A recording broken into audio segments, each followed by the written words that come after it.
오순절에 120명이 마가의 다락방에 모여가지고 순종하는 무리가 기도했을 때 놀라운 변화가 나타났습니다. 천국의 신비한 세계를 깨닫게 됐어요. 그러니까 그들이 하나님이 주신 방언으로 말을 하게 되니까 예루살렘에 모여왔던 천하 각국에 흩어졌던 사람들이 각국 자기 나라 말로 하나님의 신령한 비밀을 알게 되고 듣게 됐습니다. 그러니까 어떤 사람들은 그들의 모습을 보면서 당황하면서도 서로 말합니다. 야, 어찌 된 일이냐? 이 갈릴리에서 고기 잡던 어부들이 저게 무슨 일이냐? 우리나라 말 배우지도 않았는데 어떻게 우리나라 말을 하고 여러 나라 말을 하느냐? 그러면서 서로 막 말하고 있었습니다. 그럴 때 어떤 이들은 조롱하는 거예요.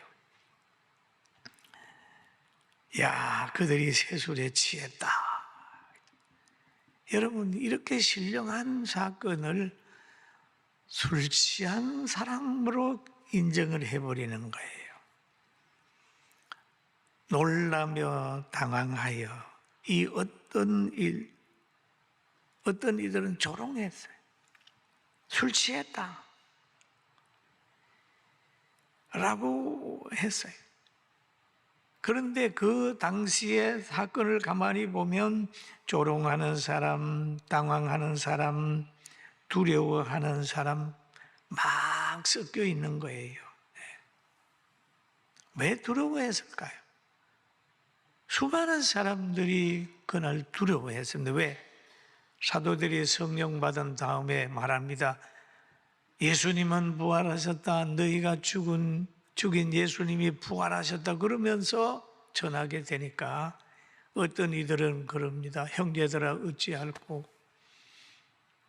그러니까 베드로가 너희가 회개해라 라고 하는 말을 했댔습니다. 그리고 많은 사람들이 사도의 건의에 불복하게 되고 사도에게 가르침을 받아가지고 서로 교제하며 떡을 떼며 오로지 기도하는 그런 환경이 초대교회에서 이루어지게 된 거예요. 그런데 그 사건이 일어나게 되니까 안 믿는 사람하고 믿는 사람이 쫙 갈라지는 거예요. 성경에 보니까 사람마다 두려워하는데 사도들로 말미암아 기사와 표적이 많이 나타났다. 어떤 사람 두려워하는 사람이 있고 또 회개하는 사람이 있고 성령 받는 사람이 있어요. 왜냐하면 사도들로 통하여 귀신 들린 사람이 막 정상되고 아픈 사람이 치료되고 무식하다고 생각했던 이들이 유창하게 다른 나라의 말로 천국 복음을 전하게 되니까 많은 사람들이 두려워했습니다. 이 성령의 역사는 악한 이들에게는 조롱을 받게 되고 선한 사람들에게는 택한 사람들에게는 존경받게 되는 거죠. 언어의 기적, 지식의 기적, 정보의 기적, 치료의 기적이 일어나가지고 막 환경이 변화됐죠. 이럴 때에 사도행전 오늘 본문 2장 44절에 이렇게 얘기를 합니다. 믿는 사람이 다 함께 있어. 믿는 사람들은 믿는 사람끼리 모이는 거예요. 다 함께 있어. 모든 물건을 서로 통용하고 그랬습니다. 패역한 세대에서 많은 사람들이 나와요. 그리고 악인을 쫓지 아니하고 믿는 사람끼리 모여가지고 기도하면서 서로 돕고 사는 거예요. 서로 물건을 통용을 하는 거예요. 농사할 때라도 삽 있는 사람은 삽을 나누어 쓰고, 갱이 있는 사람은 갱이를 공동으로 쓰고, 서로 물건을 통용하고, 부자는 있는 거 가난한 사람 나눠주고, 가난한 사람은 또 인력 있는 거 그거 가지고 일해주고, 서로 통용하는 개척교회, 아주 행복한 그런 모임을 이루게 된 거예요. 근데 성경에 보면은 그 시편에 이런 말씀이 있습니다. 복 있는 사람은 악인의 꾀를 따르지 아니하며 죄인의 길에 서지 아니하며 오만한 자리에 앉지 아니하고 라고 얘기를 했죠.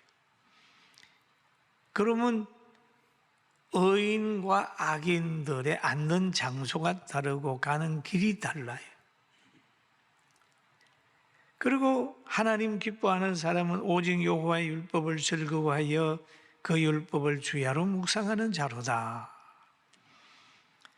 여러분, 이 사람들의 모임은 저는 시냇가의 모임이다 그렇게 봐요.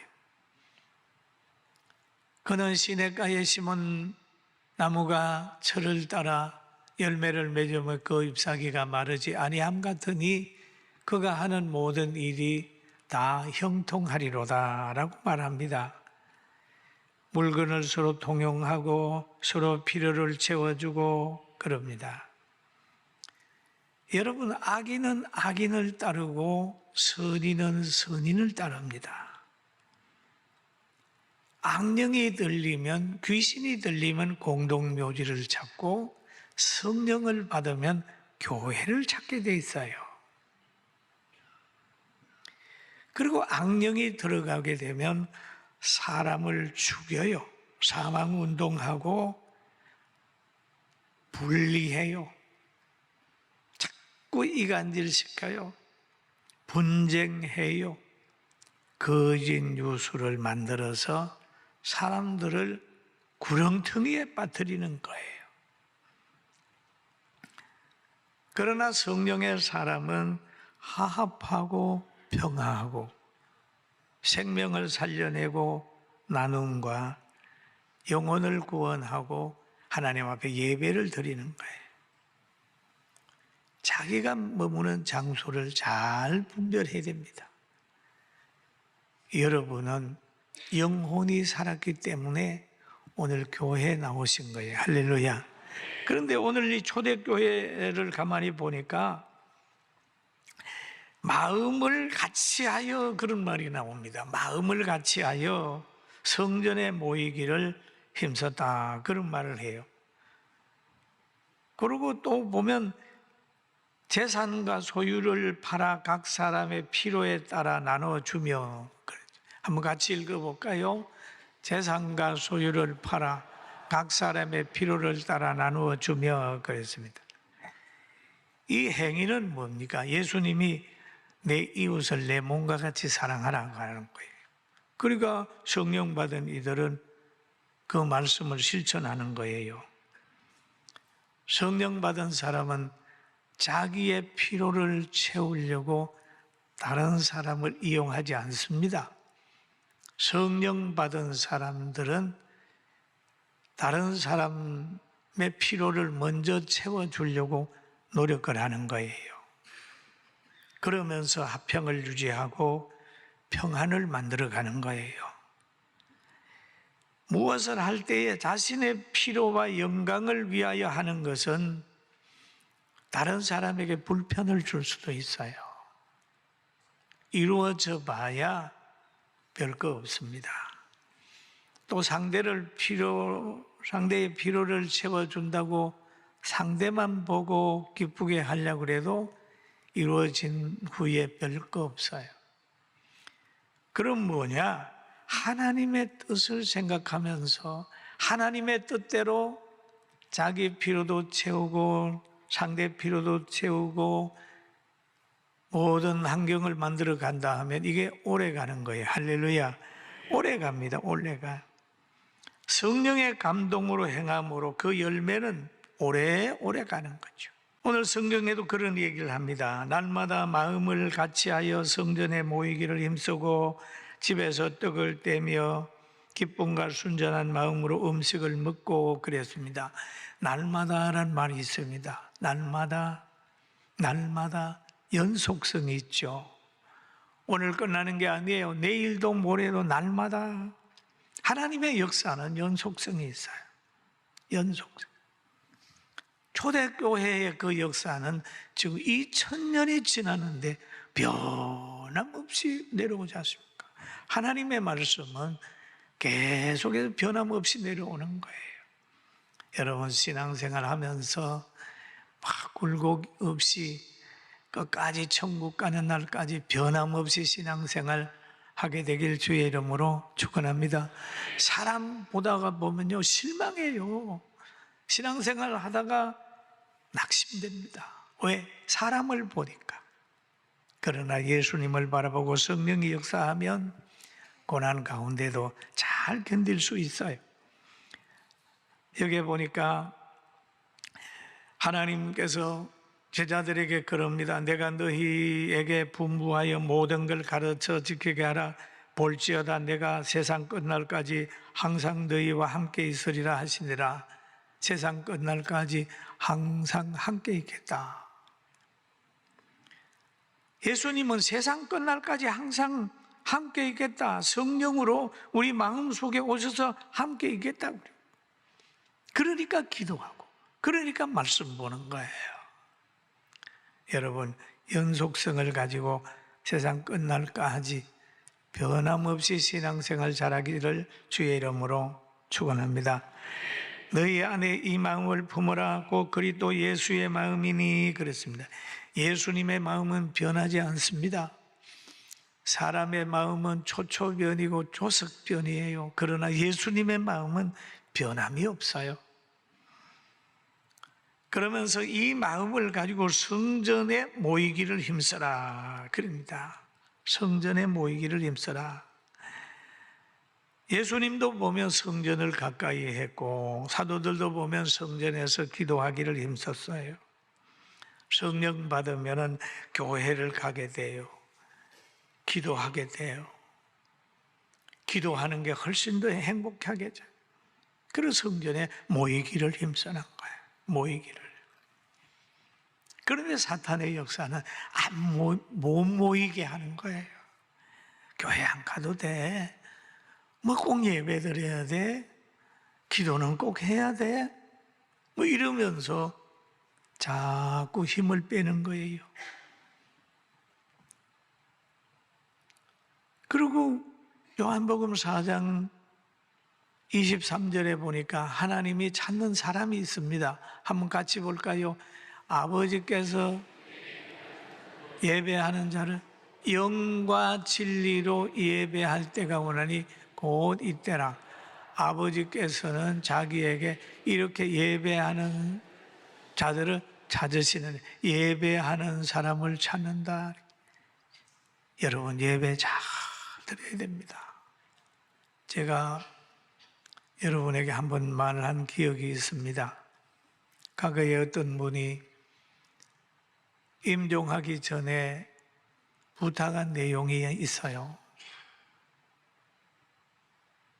목사님 모시고 내일 아침에 예배 드리고 천국에 가겠다. 그 말을 한 사람이 있습니다. 왜? 자기가 천국에 갈 줄 알아요. 그러면서 예배 드리고 가겠다. 천국에 가는 날짜도 알면서 시간도 거진 알면서 예배 드리고 가겠다. 예배는 참 소중한 겁니다. 영과 진리로 예배 드리는 게 너무너무 소중해요. 하나님은 그런 사람을, 예배 드리는 사람을 찾는다. 그런데 코로나 때 보세요. 예배 못 드리게 했잖아요.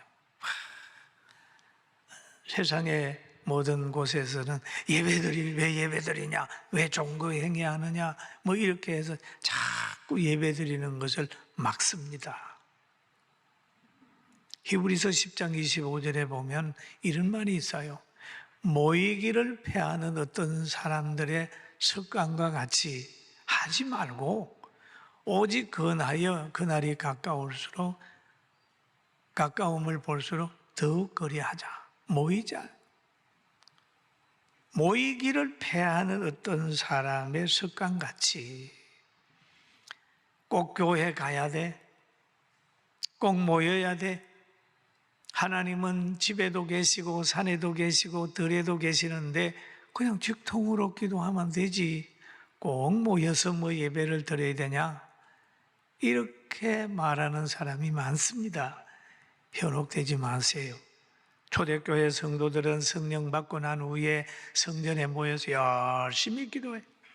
모이는 교회가 부흥하고, 모이는 교회가 사랑이 넘치고, 모이는 교회가 일을 하고, 모이는 교회가 복음을 전하고, 모이는 교회가 선교사를 보내고, 모이는 교회가 성령 충만을 받을 수 있어요. 할렐루야. 아멘. 모여야 돼요. 성전에 모였어요. 이들이 모였어요. 모이는 사람이에요. 우리 청년회도 남전도회도 다 잘 모여야 돼요. 지금 영상으로 예배 드리는 분들은 또 다음 시간에는 모여요. 모여서 예배 드리자고요. 얼마나 귀해요. 그러니까 모여서 예배 드리면서 그들이 찬미를 했어요. 2장 47절에 보니까 한번 같이 봅니다. 하나님을 찬미하며 온 백성에게 칭송을 받으니 주께서 구원받는 사람을 날마다 더하게 하시니라 라고 얘기를 했어요. 찬미했, 하나님께 영광을 돌렸다. 영광 돌리는 것을 들은 사람들이 은혜를 받고 교회에 나오는 거예요. 교회 성장에는요, 찬양대 역할 굉장히 큽니다. 찬양대. 어느 교회의 찬양대가 은혜스럽냐에 따라서 그 교회 분위기가 좌우돼요. 1912년 4월 15일에 타이타닉호가 침몰이 돼요. 4월 15일 새벽에 타이타닉호가 빙산하고 받쳐가지고 침몰이 됩니다.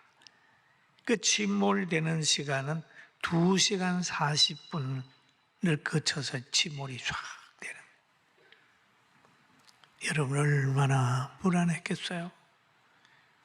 많은 사람이 탔잖아요. 그럴 때 거기에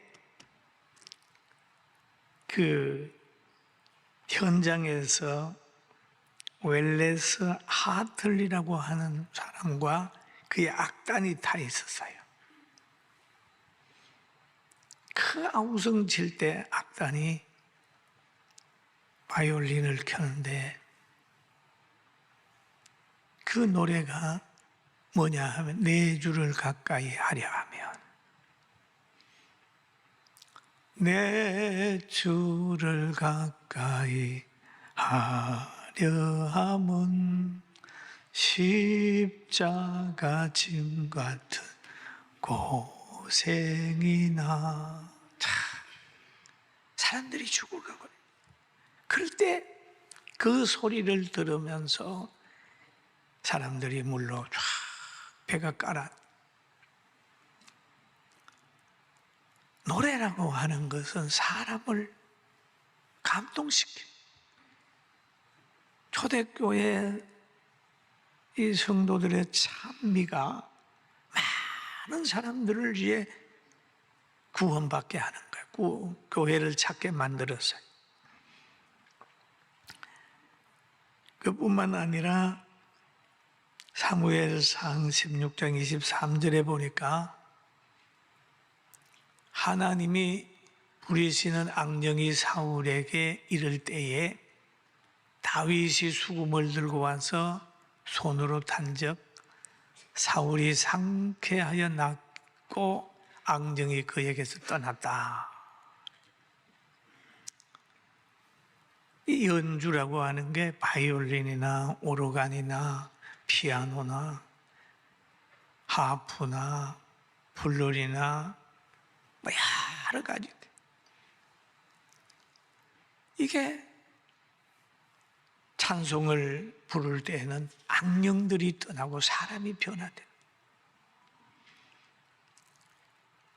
그래 초대교회가 찬미를 하니까 백성들이 칭송을 하고 구원받는 사람들이 날마다 늘어나는데, 우리 교회도 찬송을 잘하는 우리 찬양대가 있고 성도들이 있는 걸 보면 부흥이 시작이 됐어요.